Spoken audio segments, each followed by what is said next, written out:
This episode is sponsored by National Technology Management. Visit trustntm.com for more information. I'm Kelly Siegel, and this is Harder Than Life, a podcast about self-love, self-awareness, business, and health. We tell outrageous stories and boil everything down to simple, practical advice you can start using today. Let's get living. Welcome to the Harder Than Life podcast, where we uncover the extraordinary tales of individuals who have triumphed over adversity. In today's episode, we're privileged to introduce Carmen Bucci, a former professional baseball player turned stand-up comedian and motivational speaker. Carmen's journey is a testament to the transformative power of resilience and positive thinking. From sharing his story through speaking engagements and social media, Carmen has become a nationally recognized figure, renowned for his unique perspective on the positive power of negative thinking. Through his captivating talks, Carmen empowers audiences to embrace gratitude, cultivate self-worth, and navigates life challenges with confidence and acceptance. Join us as we delve into Carmen's inspiring narrative, where he demonstrates that true growth lies not in self-improvement, but in embracing the present moment and harnessing the inherent wisdom within. Get ready to be inspired by Carmen Bucci's journey on the Harder Than Life podcast. Welcome, my friend. Thank you very much for having me, Kelly. I really appreciate it. And yeah, you've had a grueling schedule, huh? I was in three states and 3 cities, and I spent 7 hours in an airport, and it's just been I slept in it. I didn't make it to the gym, and everybody knows I'm a 5 a.m. guy, and I don't think I went to bed last night till 2. 5 a.m. came, I was like, yeah, that ain't happening. So I'll get there later, but it's been a long time coming. I apologize that the Harder Life podcast is blowing up. We're top 100, trying to get in the top 10, and in actually your area, self-improvement, which is it's the hardest one to break into. So welcome, my friend. Sorry for the slow intro, but we're going to have fun today, man. I've been looking forward to this since your name and bio came across my desk. So your journey from professional baseball player to stand-up comedian to motivational speaker is truly remarkable. Can you share with us pivotal moments that led to these crazy career transitions? Yeah, thanks. It has been crazy, but I feel like I've lived a bunch of lives already.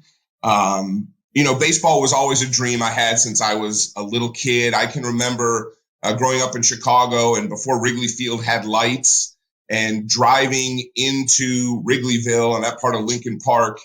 And all of a sudden you get through the buildings and the homes, and there was Wrigley Field. And that was just, I still get chills right now thinking about it.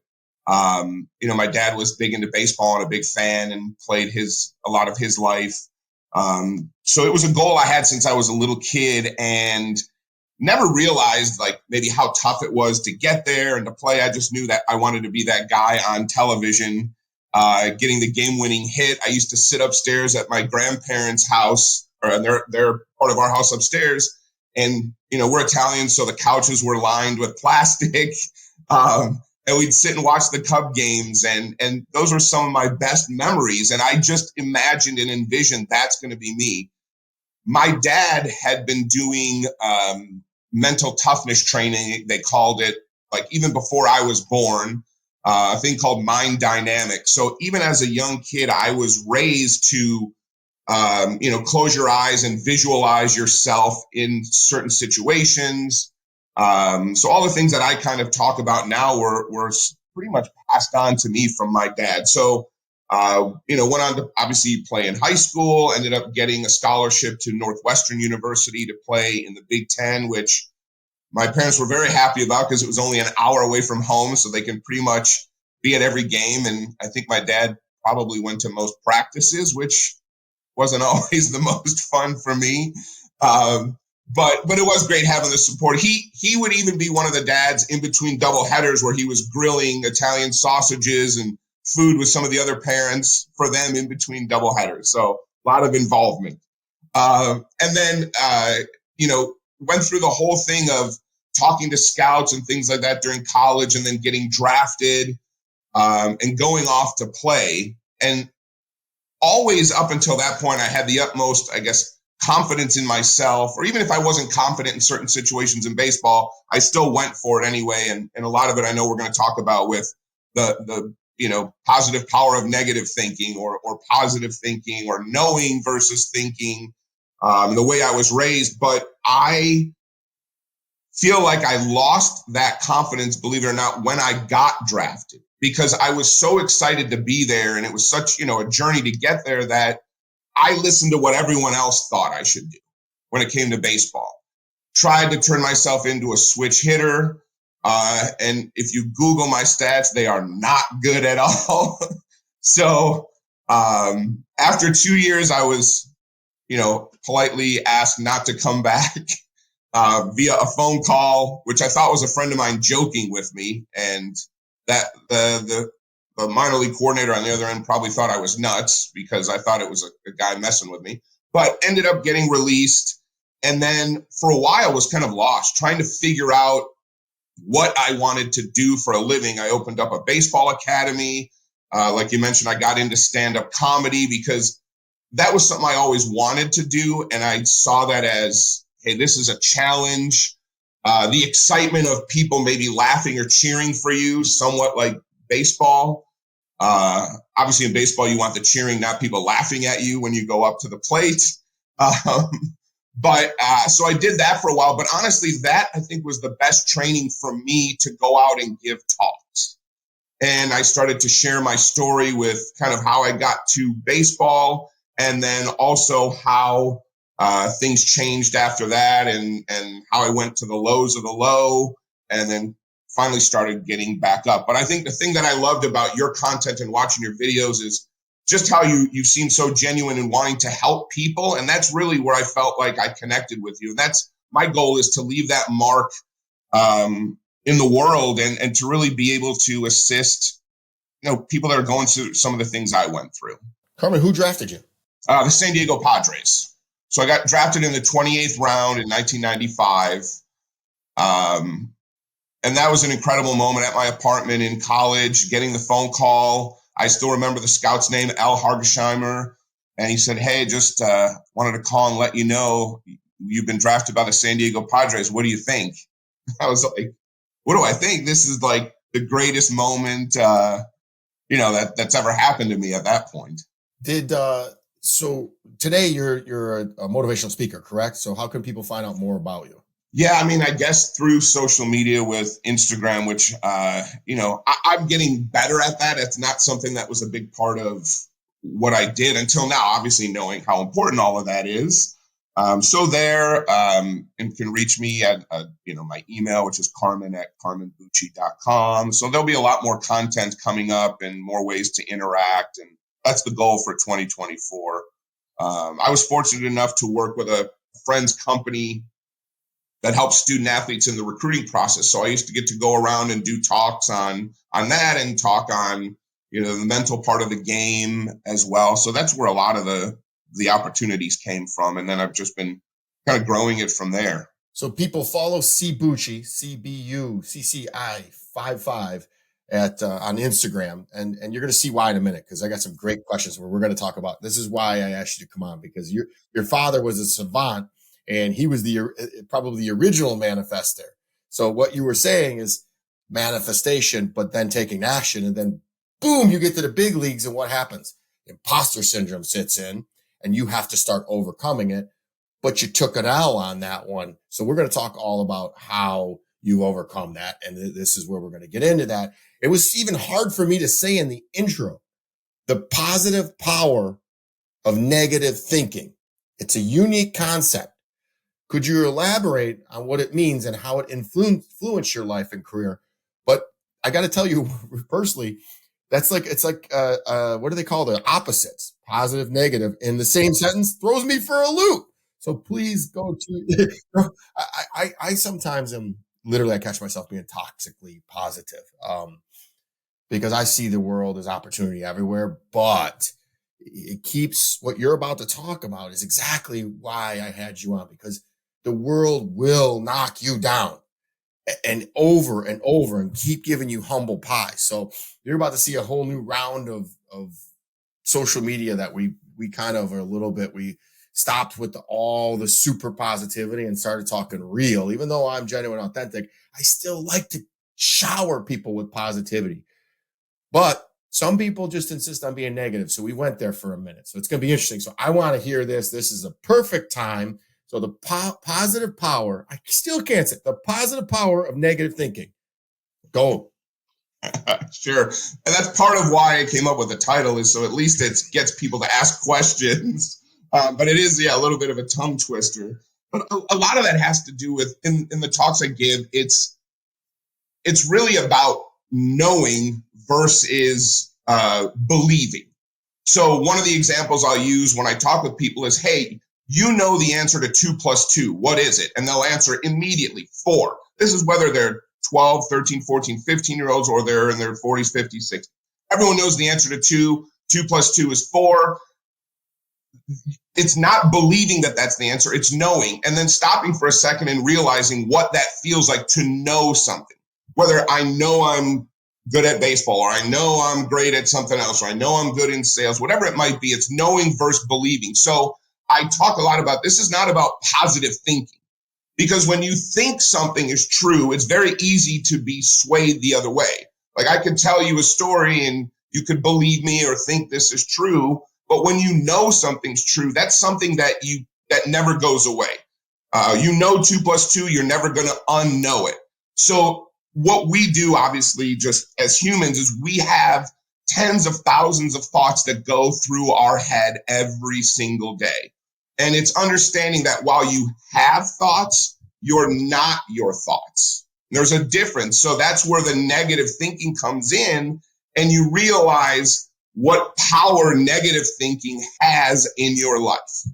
So it's basically saying, there's positively power in negative thinking that affects us throughout our lives. So I stress that over and over. I don't want you just to maybe believe me. I want you to know that you can accomplish this. Know that you're good at something. Know that you're going to reach whatever goal you're going to reach, because that's something that you can't shake when somebody knows. And that's where the whole positive power of negative thinking is. It has a lot of power in our lives because we choose to accept those thoughts that come through our head. We don't have to. We're in control of our thoughts. In my research, I find, well, first of all, that I think what you're referring to is the subconscious most of the time, where we don't even know it's happening. So I catch myself a lot saying, I'm an extremely aware person. And there's 2 factions of people, Carmen. This is what I'm going to lead up to the next question is, there's the people that are completely unaware. They don't even know that they're self-sabotaging. And then there's the people that know, but don't know what to do about it. It sounds like you're talking to the latter group. Is that correct? Yeah, I think so. I mean, that's definitely part of it. How do you, with the diverse range of audiences, how do you tailor your message to resonate with the different factions? And then there's people like me that understand exactly, and probably our audience is going to understand exactly what you're saying. So how do you tailor it to those different, let's just use those 2 groups, people that, I don't have any negative thinking. And then there's people that, I do. And they realize that, hey, all you do is name it. You take away a lot of the power. Yeah. I think for me, when I go up to do a talk, and I do a lot of, sharing personal stories, I think storytelling is, the best way to get through that and share examples and be open and honest about all of that. And I'm hoping it's similar to telling a joke, let's say, in stand-up comedy, is you want them to have that aha moment or get it. If I have to sit there and tell a joke and explain the joke over and over, it loses a lot of its value. It doesn't really resonate with somebody, and it doesn't make an impact. So I'm trying to share my story so that people see a little bit of themselves in the different examples I give.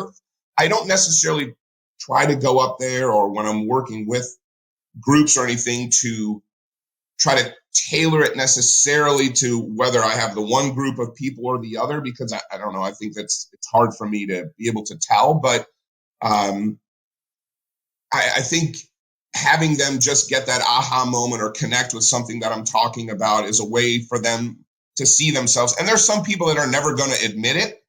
And that's just, I think, the way life is. Some people want to continue to self-sabotage, or they're not interested in growing, or they're not ready yet to to accept it. There have been times where I've done talks with people and I might get a message, a DM, Instagram, text, whatever, months and months later, and they say, hey, you know what?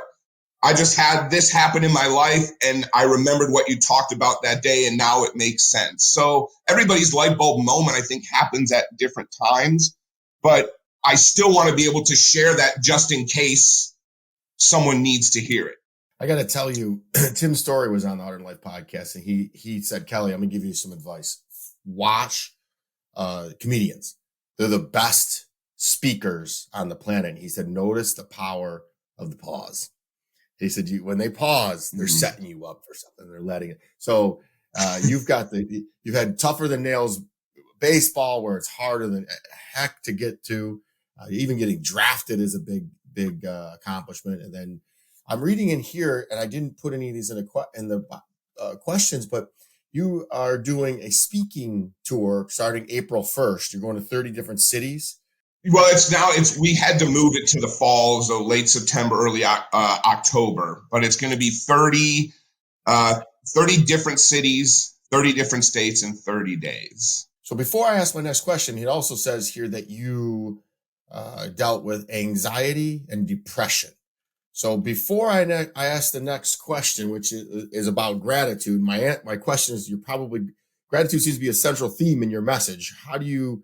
What's the gratitude practice look like and how does it impact your life? But start with the depression, anxiety, because the antidote is probably gratitude. I've been doing this for a minute. Yeah, it really is. You're exactly right. When I got released, I didn't understand what was next in my life because all I thought about as that child and sitting on my grandparents' couch and all the training and the time with my dad was, I was going to be a professional baseball player. And getting drafted seemed like, all right, I achieved that goal. But then when it was taken away, just 2 years later, I'm playing in the minor leagues. You get that call like, hey, thanks, but no thanks. I didn't know what to do with myself because I identified myself as a baseball player. That's all I was. That's all I did. And when that was over, I had no idea what was next. I never had that plan B. So I couldn't picture myself doing anything else. And yeah, I was the guy I was great in public and with family and friends, and I would look very happy, but deep down inside, I was struggling. And when I was alone and all that quiet time, that's when things really hit. And whether it was curling up on the floor and sitting there, whether it was being in tears, what am I going to do? My life is over. Driving down the road thinking if I just veer right off the road, like it can be over in a heartbeat. I just was lost. And a lot of it too, Kelly, was I felt like I was doing a lot of this for my parents, or especially my dad, and the closeness we had. And wow, did I just let him down? How am I going to tell my dad? I was looking for this beforehand and I couldn't find it. My dad laminated my college diploma and shrunk it down to wallet size and mailed it to me because he was so proud of that. And I thought, at the time, I'm like, well, I don't think this is going to get me into the clubs in LA if I show that. But when you have someone that's behind you that much and is that proud of you and your parents, you feel like you let them down. At the time, there was nothing worse than that. And I couldn't find my way. I couldn't find what lit me up like baseball did. And for years, and I again, tried different things, opened a baseball school, worked in sales. I couldn't find that. But speaking is what kind of lit the fire like baseball did. So the depression. Yeah. And then I went back to things that I learned as a kid. And I still have the goal sheet that I wrote at 14 years old that was taped to the mirror in my bathroom that I could see every morning. And it was gratitude that got me through everything. Reminders, whether it was from my dad or watching social media podcast videos or podcasts, and a reminder that, there's a lot to be grateful for, and recognize the things that are good in your life and that are working, not focusing on the negative, the negative thinking. So it was a dark time. Who are some of your mentors? Who do you, like you said, you just said you watch podcast or listen to podcasts and watch YouTube, who are some of the people that you look up to in this personal development space? Yeah. It's funny from a storytelling standpoint, and this helped me a lot, was Bo Eason, who Bo played in the NFL. I've gotten a chance to meet Bo. Bo has the power of storytelling, and he works with people. I mean, that was helpful to get stuff out. I mean, I know it's not him doing necessarily, personal growth work like that, but that helped a lot. Friends of mine, actually, that Steve Shenbaum has a company called Game On Nation, where he works with athletes and companies on, I don't want to explain exactly what he does because he would do that better, but communicating better and through improv exercises and gaming. And then really random people came across your stuff online, random people that I see online, and then going back and reading a lot of writings that, little booklets or things that my dad had laying around that as a kid, I thought, I don't want to hear this stuff. I don't want to look at this. And now it's coming around to where this is important in my life, and I'm reading those books again. And so drawing a blank on everybody's name. But where are you geographically located? So I'm in Southern California, and I was born and raised in Chicago, but got out of the snow a long time ago. Well, I really appreciate you coming on. It's early there, so I thank you. So this is why I had you on. You had the fear of the unknown. You had your parents. How you identified yourself was through your parents. Are your parents still alive?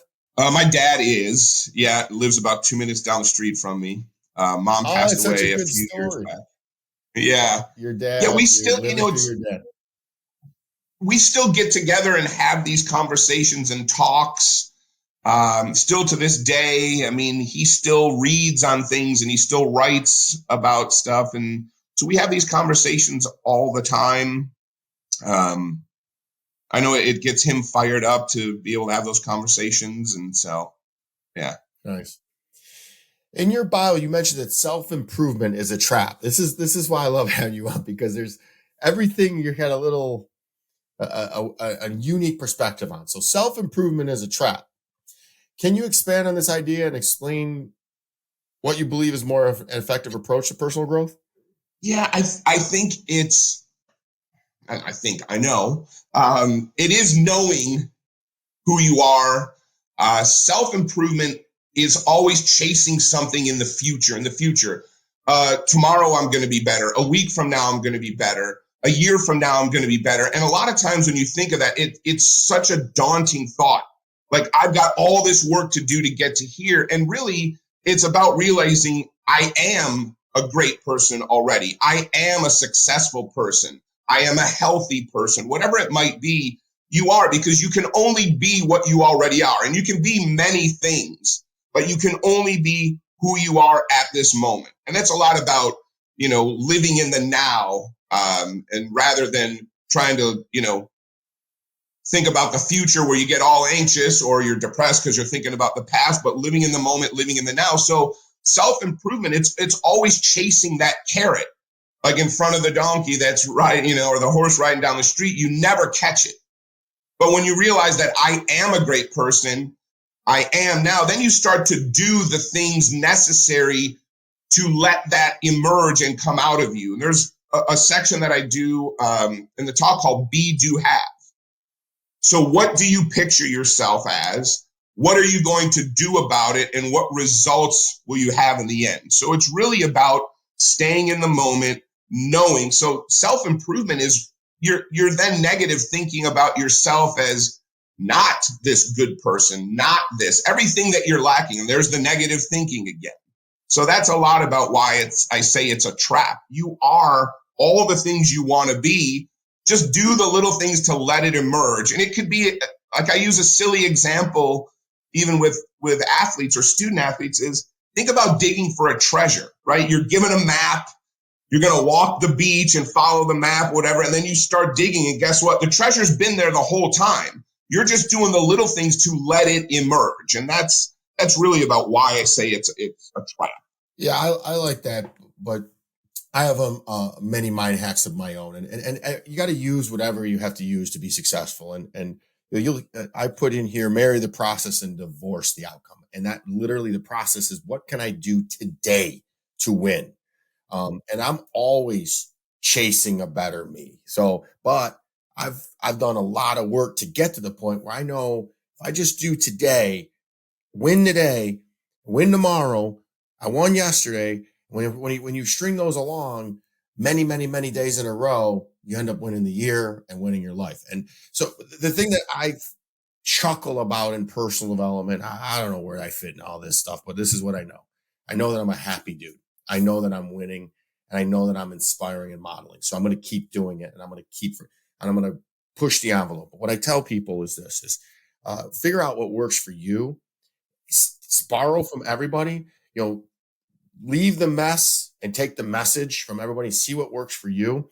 And, because I'll use happiness. The cool thing right now for every social, all the way through to Ed Milet, they'll say, don't chase happiness, chase to presence, chase. And it's like, no, I'm going to chase happiness because I know what happiness is, and I'm happy. And I get it. If you're just starting off in your personal development journey, if you're in that space where something's off, but you can't quite figure it, it's your subconscious is way down below, and you grew up in a family where everything was perfect, like yours, where you grew up in a furry family, but they set the bar so high. Dad loved you so much. You were Italian. It's close knit.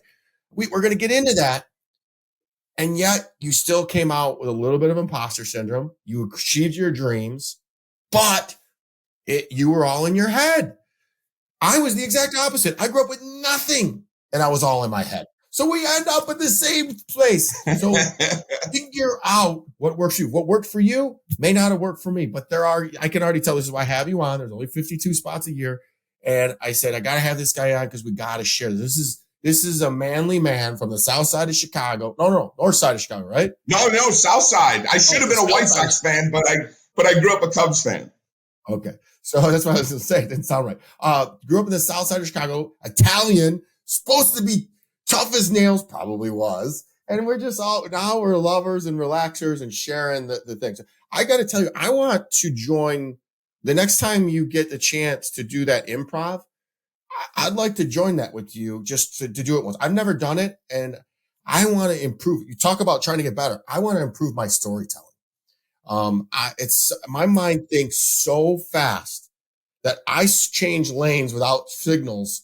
And because I listen to all my podcasts and I critique them, and I tell stories. I go, why didn't I keep going with the story? I know the answer, and the audience gets the message, but that's just proof positive that I always want to get better. So if one comes along and you know about it, shoot me a message. Say, Kelly, there's a day, come on in, and I'll fly in. I got some business I need to do in LA anyways.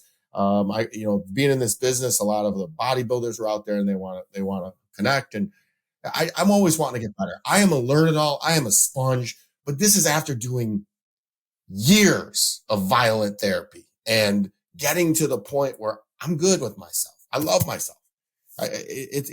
You can feel my energy when I walk in a room because I did so much work. I did tremendous amounts of things that people.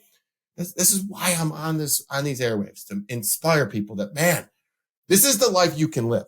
Now I'm not. But you do, and that comes across on your recordings, your podcast, your videos. Absolutely, it does. I mean, it's infectious. Thank you, because I got to tell you, there were times where I was curled up in a ball crying and I'm 220 pounds, 5 foot nothing. I look like a tree trunk, and I'm curling up in a ball crying, going, just letting out years of childhood trauma. And, I want to let people know that you could be a big burly badass like me and still have a soft, vulnerable side, and then connect with cool people like you out of Chicago. So, this is perfect for the next question. We both emphasize the importance of living in the present moment. What techniques, you just heard me say these, what techniques do you recommend for individuals looking to cultivate mindfulness and presence in their daily lives? One of the things I try to do every day, and I don't by any means think I'm perfect at this. I don't think anyone has. I think we all have those moments of doubt, and we get anxious about the future and stuff. I think what has helped me over time is stopping for a second and recognizing that that's happening. Number one, taking a pause, a deep breath, where meditation, whatever it might be for somebody, and recognizing that it's happening and acknowledging it and allowing it to be okay, and then deciding to make a choice, a decision, and do something different. It's important to understand that thoughts alone don't cure anything. You have to put in the action and do something about it to make the change. Thoughts are great to have, but that doesn't change anything. So taking a second and pausing and realizing, okay, this is happening. I'm doing this to myself. Whatever it is, I'm doing this to myself. It's okay that it's happening, but now what am I going to do to make that change so that I think about something differently, I act differently, the results are different. So that's for me, mindfulness, accepting that it's happening, recognizing it, and then deciding what that change is going to be, and then doing it. You have to do, like I mentioned, be, do, have. A lot of society is backwards. They won't see you as a success, let's say, or whatever. I'm not a professional baseball player because I don't have a certain contract or the certain shoes or the certain glove. And so I'm not recognized as that until I have all those things. That's the opposite. You have to be that. Do is the most important part, the things that those people do, and then you will have what they have. So that's mindfulness for me, and something I try to practice every day when I wake up in the morning. This is fantastic. You're everyday Joe, Carmen, CB, just dropping bombs on you guys. I hope everybody's taking notes. That last little bit, and it's almost as if you have my questions ahead of time, because I wrote, you just said this. Thoughts alone accomplish nothing. Can you share some strategies in turning thoughts into action and tangible results? So let me rephrase that question. You took it all the way up to the actions. How do we then do the actions? And I just hold that question, because I wrote myself down here. What I do in those moments of doubt, and I will tell you, I will share something you will blow your mind. I had a little bit of downtime this last weekend, and when I'm alone in my thoughts, I am doing creative. I have my phone out and I'm taking notes and I'm writing, I'm reading. And this weekend I started thinking, is all this worth it? Is putting myself out there, because I'm getting brutalized on social media. It's you smoke cigars, you take steroids. And it's like, dude, you guys are missing this is all for charity. I don't need to do this. I have a successful IT company that I love doing. This is just to share awareness and go, man, poor kid from 8 Mile, happy as can be, made something in his life, going to give it all away to charity, and you're brutalizing. So I'm like thinking, is this worth it? Maybe I should just take all of this stuff and just pack it in and just go be quiet. And I had myself convinced that that's what I was going to do. Even though we have a top podcast, even though we have millions of followers, even though there's millions of people watching videos, I was like, and then this is what I did, because I'm sharing this story. So there's going to be somebody else that says, no way. This is what I did. I looked at the facts. I looked at my DMs and I saw the hundreds of people reaching out to me saying, thank you for inspiring me. Thank you for your morning videos. Will you work with me one-on-one? When are you going to launch a training program? And then I started thinking, oh my God, it is helpful. So when you get into those things, thoughts are magical eyes. This is the Siegel says approach. Thoughts are magical eyes. Look at the facts. And all I did is look and go, and we're in the top 100 consistently. We made it to the top 30. We're going to number 1. You look at the videos, we have multi-million. It's working. And then the biggest one, this Carver, you'll die laughing when I tell you this one. I've been doing this for just a little over a year. My 15-year-old daughter goes, Dad, how long do you think it took Ed Milet to take off? And I said, it was about 5 years. She goes, yeah, you've been doing it for 14 months. Give yourself a little break. 15-year-old daughter gives me a freaking dose of humble pie. So needless to say, we've doubled down. I called all the freaking team together and we shot a bunch of freaking content and we punched these freaking critics in the mouth. So you're going to see a little bit edgier content where I didn't kill them with the toxic positivity and I went back. So back to my question was, now we've manifested. How do we turn those manifestations into actions? And but just to get it started, how I do it is, how do I do that? This is why I struggled with wanting to coach, because you know how I do it, Carmen? I just do it. There's no excuses. I do not negotiate with myself. It is just, and part of it is, I don't want to be that poor, sorry kid that was beat by his mom and dad. So if I go out and do, I can protect people from there's a kid out there listening to this that has the same thing going on. He's like, that's my inspiration. I'm going to do because Kelly did. So my why is big. So I think of my why and I get my freaking lazy butt up, which I didn't do today, by the way. But 99.99. But you'll get there. Yeah. Well, I'll tell you this much. My assistant who keeps me straight, and I love her dearly. She goes, I don't know how you keep this schedule. I don't know how. I mean, I go 10, 12, 14-hour days every single day because we're launching this. No, I won't do this forever. And I take care of my body. So again, I just do because I remember my why. My why is gigantic. So what do you recommend if somebody's at a different place that's not harder than life yet? What do you do to turn manifestation into actions? So, wow, a lot of things go through my head when you were just talking there. And you have to keep doing what you're doing, not just for the numbers on the podcast and that, but like you said, if one person is positively affected by what you're doing, that's worth everything in the world, because they're going to spread that to someone else. It's going to keep growing. I remember a saying I heard before that a job is what I'm paid for, a calling is what I'm made for. And I loved that. And I keep thinking of that all the time. And that's how I feel about like you going out and talking and expressing yourself. But as far as a job is what I'm paid, a job is what I'm paid for, a calling is what I'm made for. You just explained the harder than life. That's it. I get lit up when I get to meet people like you, and I get to do this. You put a microphone and a camera in front of me, and it's go time. So this is IT. I get paid and I love it. And we're the best in the world at it. No doubt. We make cybersecurity simple. We have figured that out to a T. Want to know why? Because I'm not an IT guy. I'm a businessman. I'm an end user. We make it simple and easy to do business with us. I don't tell you bits and bytes. It just works. So that, I love it. I love my team. It's my family. But holy smokes, you put a microphone and a camera in my hand, and I know I'm going to help one person every day, and it's on. It's on. So it's yes, that, because that's going to live on for years. That's something the metrics can't show. You might have, 1 million views on something which is wonderful, but you can have 3 people say to you, like you said in the DM, like, hey, this helped me in my life.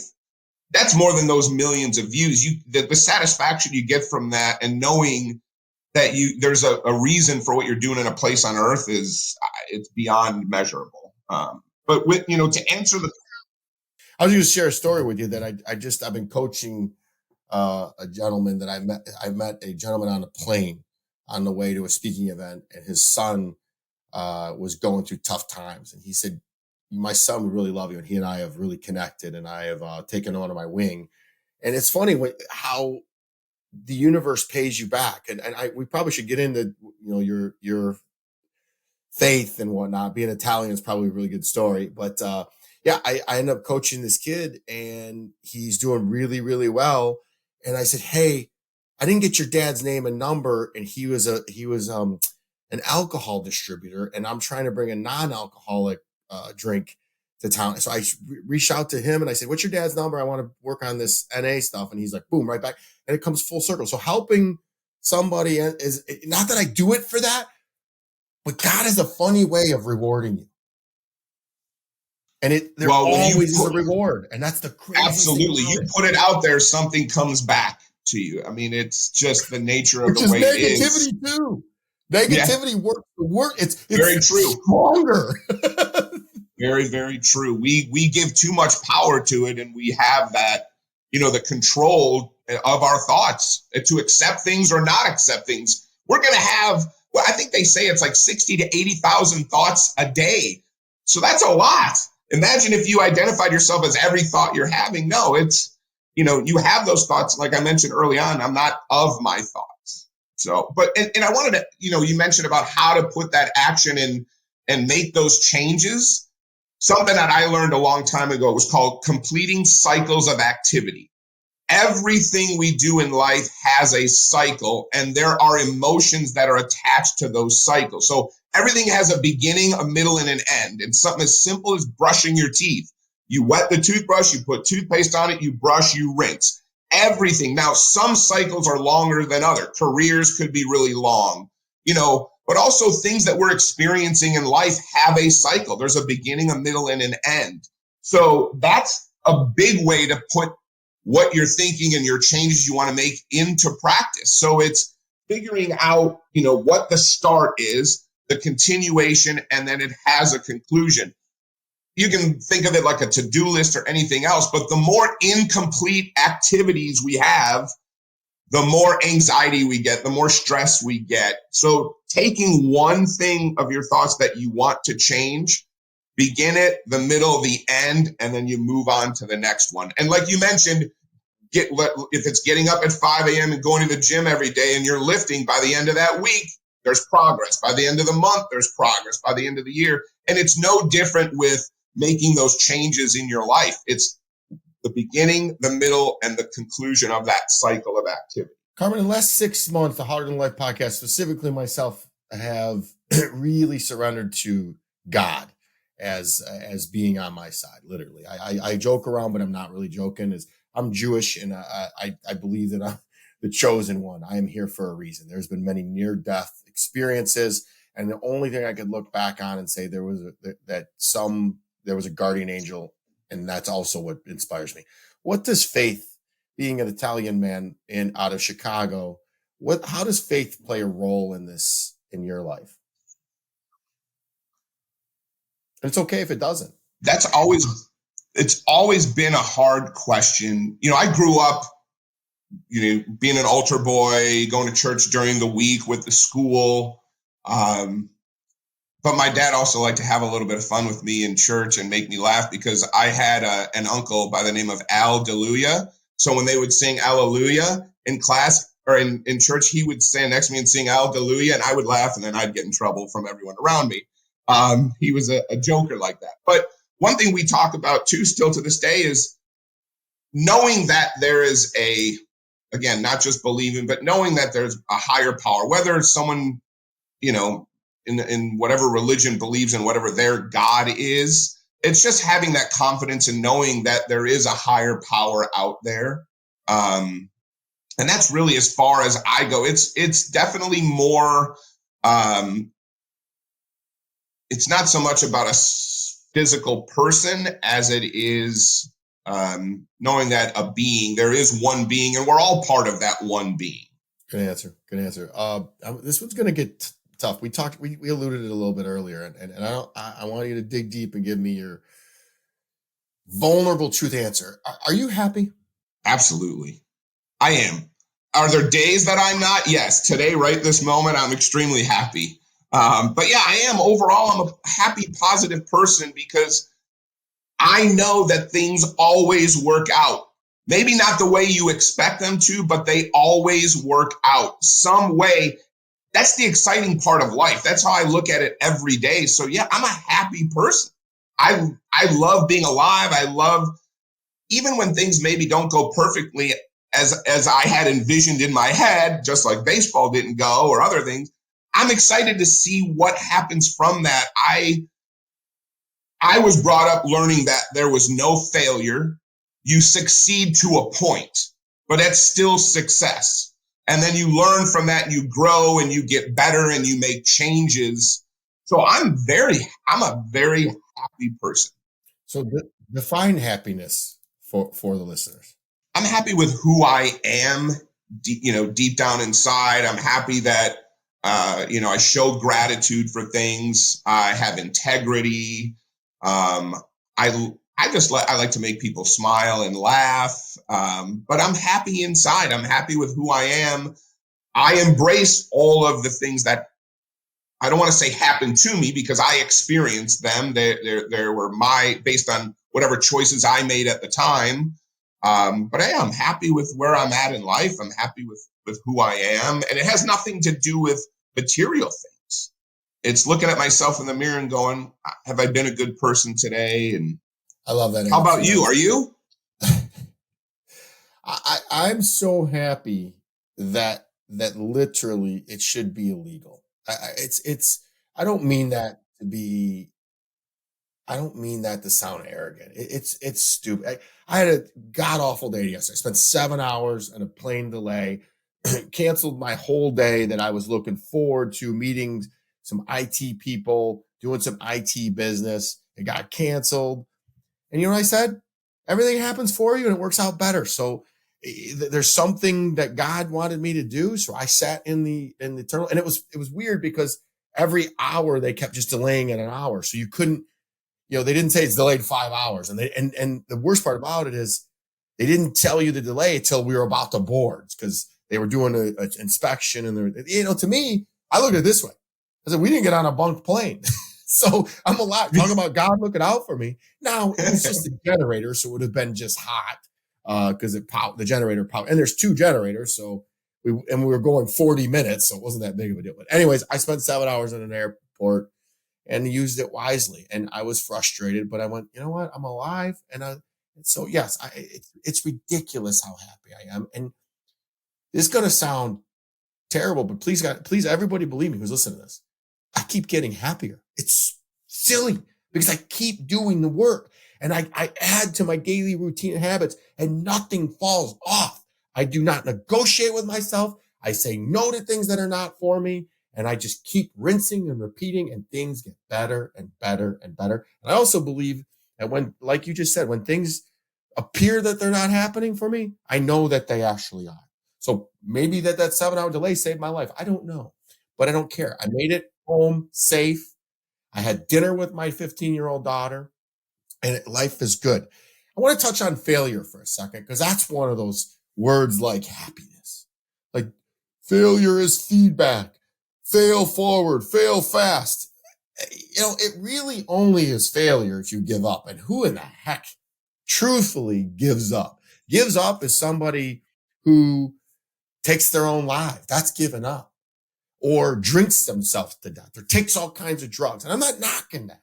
They think that's the only option. And I'm going to tell you right now, I've failed more times. And use a baseball analogy. I mean, heck, Babe Ruth struck out more times than anybody's ever struck out in his whole life. Is that failure?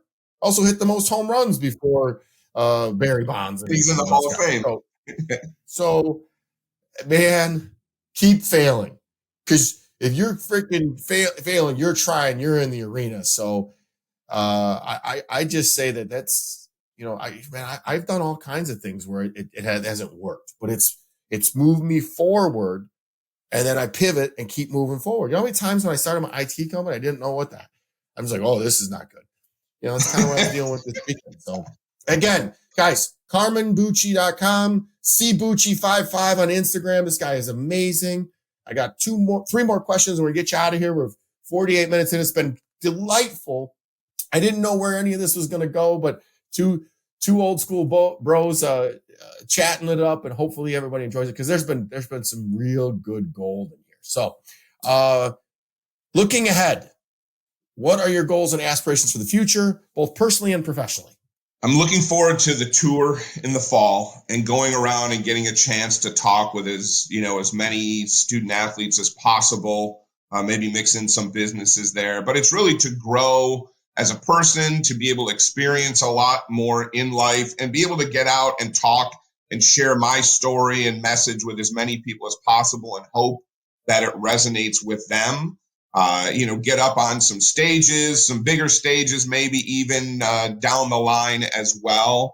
But also hopefully have more conversations like this that we're having with people. This is the stuff that really lights me up and fires me up. And this is what makes me feel like my life is going well and exciting. And I guess we keep saying it just fires me up and lights me up. I love having these kind of conversations with people. And so that's a lot of what I want to do for the rest of my life. It's something that I can relate to. It's something that's important to me. And if I can surround myself with more and more people like that, yes. But professionally, getting up on stage more, being better and improving at my social media presence, which was not something I've been good at all, but I'm learning. So doing a lot more of that as well. And you mentioned something earlier that it just stands out with me too, that whether you're talking about the flight delays and things like that, there are a few things that stood out. One, we want to control so much of every action in our lives. There are certain things we can control and certain things we can't. You hear about attitude and effort, but you have to accept that things are happening and not have to constantly put an adjective to it or a description, whether you call it failure, whether you call it something else. It just is what it is. It's happening, and that's that. And you mentioned about just doing things. In the talk, one of my favorite slogans of all time is Nike, which is just do it. But they didn't say do it perfectly. They didn't say just try it, dip your toes in it. Just do it.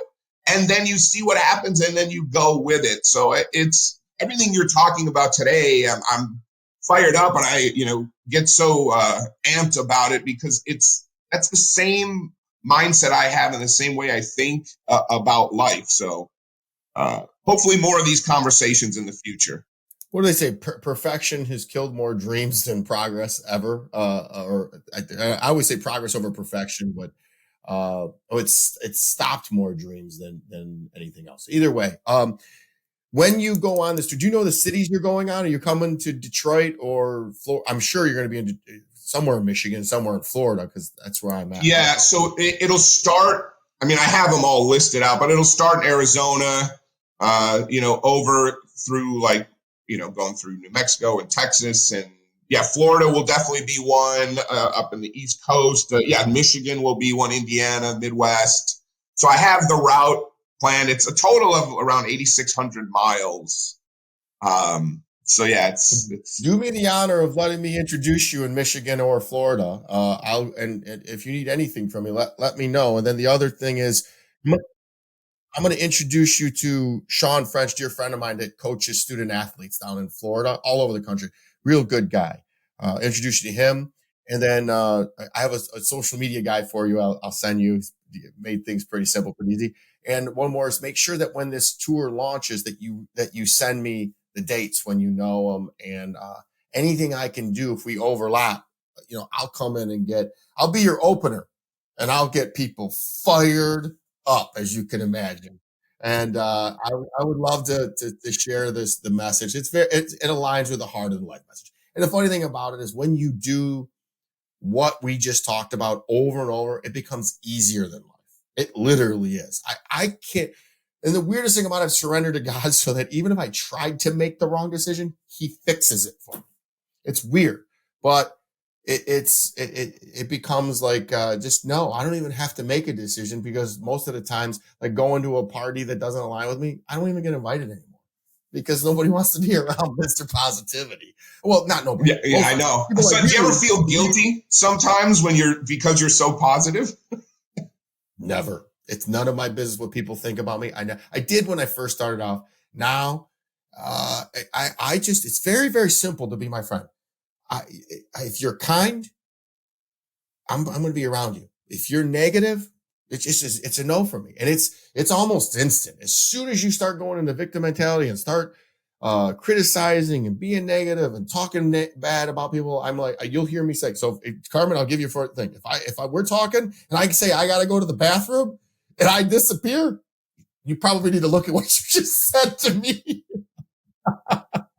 It used to be I gotta write that down. Before I did all this, I used to say, I got to go get a drink, because I don't drink anymore. So my thing to get out of a negative conversation was always, I got to go get a drink. I'll be right back. And poof, I'd be gone. And I would run from that person. But I am allergic to negativity. I can't handle it, because life is so good and we're not here forever.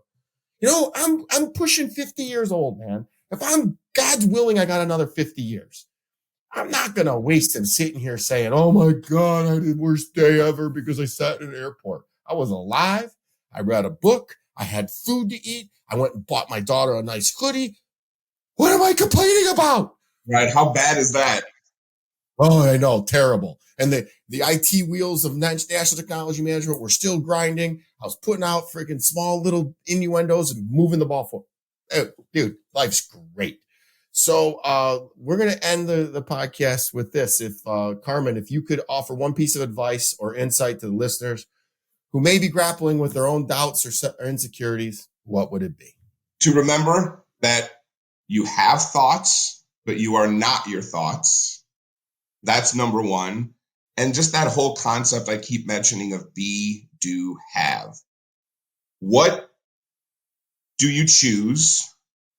What are you going to do about it? And then what reality will you have because you make those choices? And that's really the simplest part of it. That's fire. I got to tell you, I just realized how like that is to what I say. I go, look good, feel good, do good. Similar stuff. And look good is just working out, then doing good, and you feel good. So it's the circle of life. And man, I got to tell you, I really enjoyed this conversation. And like I said, I believe you have my cell phone number. If you do not, just send me an email and I'll get it to you. And anything I can do to support you at any time. And just, once I am one of those people that I will tell you, my schedule's full. I won't blow you off. I'll just I can't squeeze it. But if there's ever any opportunity, for sure I will, especially if it's hey, jump on stage, get the crowd warmed up and just be in your energy. I think the two of us together would have a little fun with the crowd. Oh, it'd be amazing. I can't thank you enough for having me on, Kelly. I know you asked me if I'm a happy person. I'm very happy, but once we disconnect from this, I'm going to be sad for a little while because I'm going to be having going through withdrawals after this great conversation. So I can't thank you enough. It's been incredible. And I look forward to more conversations, even offline, text, whatever, about all of this. And anything I can do to help or people, absolutely. We're just getting warmed up, man. After having that imposter, it wasn't even imposter. It was just, am I moving the needle? After having that, I decided to go the opposite way. And we're going to raise the bar tremendously. So look for Harder Than Life, Kelly Siegel, everywhere and anywhere. And I'm looking forward to what's next. But again, just winning today. So this is a absolute classic, guys. Please rate it. Please share it. And I love you all. Thank you so much for coming on.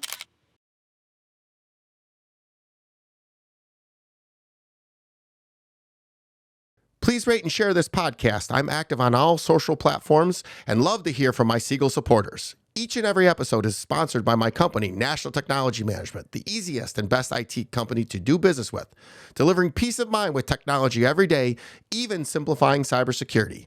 Visit trustntm.com for more info. Until next week, be harder than life.